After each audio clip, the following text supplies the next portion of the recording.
How do I make a swarm in D&D? How do I make a swarm in 5th edition Dungeons & Dragons?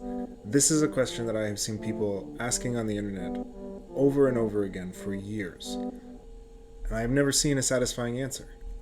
Well, I'm sorry. Things get confusing in a world with occasional magic and curses. And while I am a fan of such worlds, I just feel some more clearly set out rules for what can and cannot happen would help us. It's easy enough to list off all the characteristics that any swarm should have. Resistance to physical damage, the ability to share another creature's space, a slew of condition immunities, but what's always been missing has been a set of basic changes, standard changes, which can be applied to any monster's stat block to produce a new swarm variant of that monster.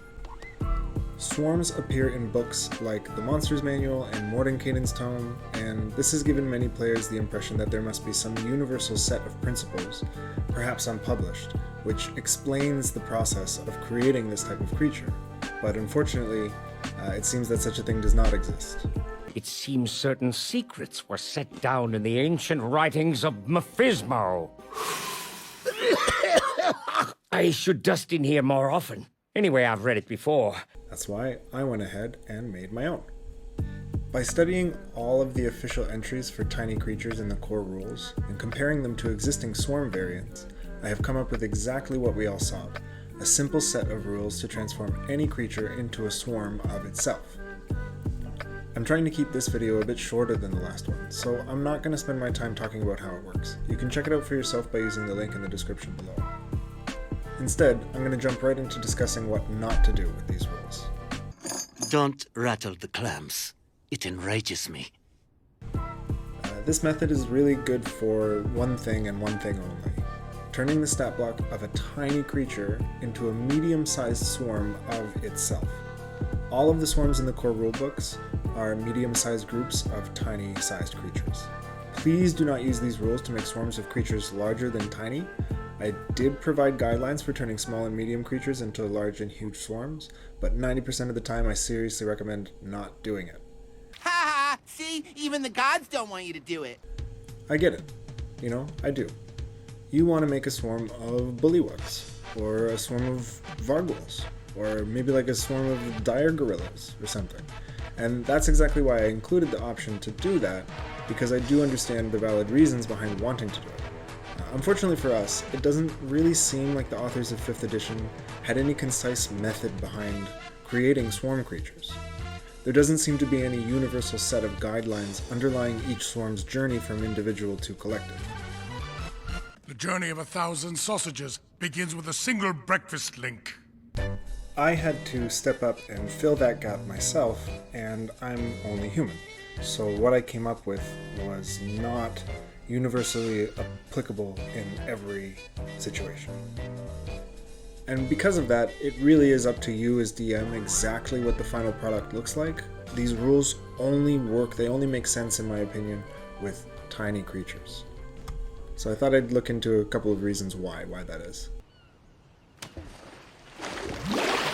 Now swim for it before the crabs swarm over you.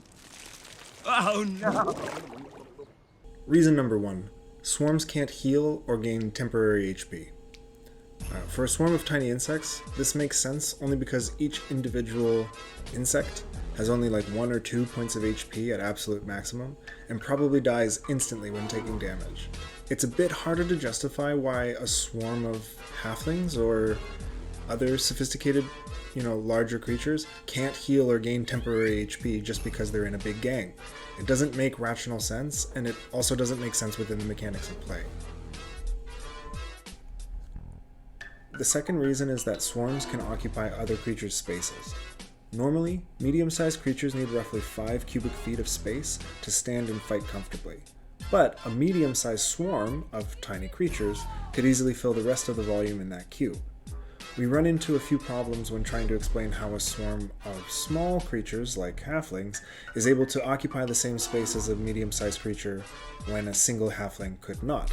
How can dozens of halflings working together in a swarm somehow operate within less space than a single halfling needs to fight comfortably? The final reason is that a swarm of medium-sized creatures is just an army.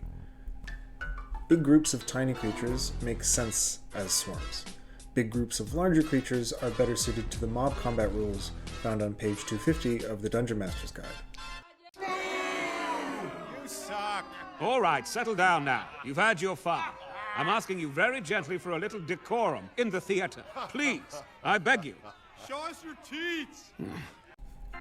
In spite of everything I just said, I provided the option to make bigger swarms because I understand the creative impulse to do so. The largest swarm I ever made using these rules was a huge swarm of medium-sized flying creatures. These creatures were technically small and only qualified as medium because they had a really long wingspan. I managed to justify that choice to myself and the players of the game at that time, even though I didn't really think it was my best work, and frankly, you should feel free to do the exact same.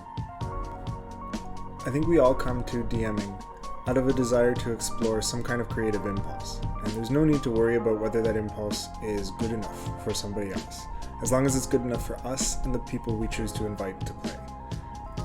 So get out there and make some swarms. Just try to make sure they're on the small side, I guess. I don't know. That's what I would do.